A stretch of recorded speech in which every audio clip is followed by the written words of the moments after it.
Let's look at some of the example data from my Stanford students. So here's the distribution of homework again in hours per week. And we saw that in an earlier module, the mean homework was 11.4 hours. The standard deviation for homework was actually 10.5 hours. So that's a pretty big variability, right?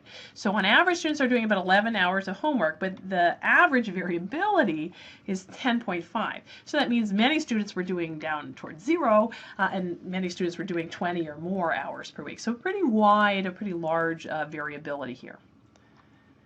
Let's look at our feelings about math from my Stanford students. So again, pretty wide variability here. I asked the students to rate their feelings about math from 0 being really hate math to 100 being they really love math.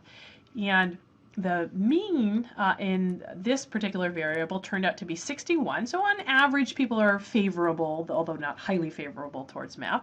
But the standard deviation again was fairly high. It was 21.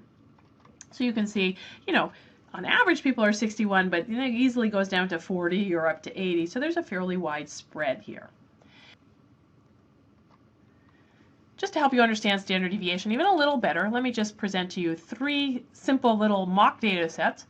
And they all have the same mean of 15. They're just 8 people in each of these data sets.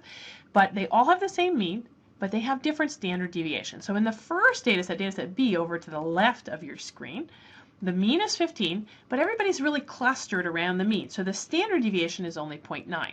In the middle one, data set A, the mean again is 15, but there's more spread around the mean. So that increases the standard deviation to 3.7. In the final data set C, over to the right of your screen, the mean is 15, but the standard deviation is 5.1 because you can see nobody's even close to the mean. Everybody's way out in the tails, and that can happen in a distribution, so that's going to make the standard deviation even bigger. So that's giving you a sense of what the standard deviation means intuitively.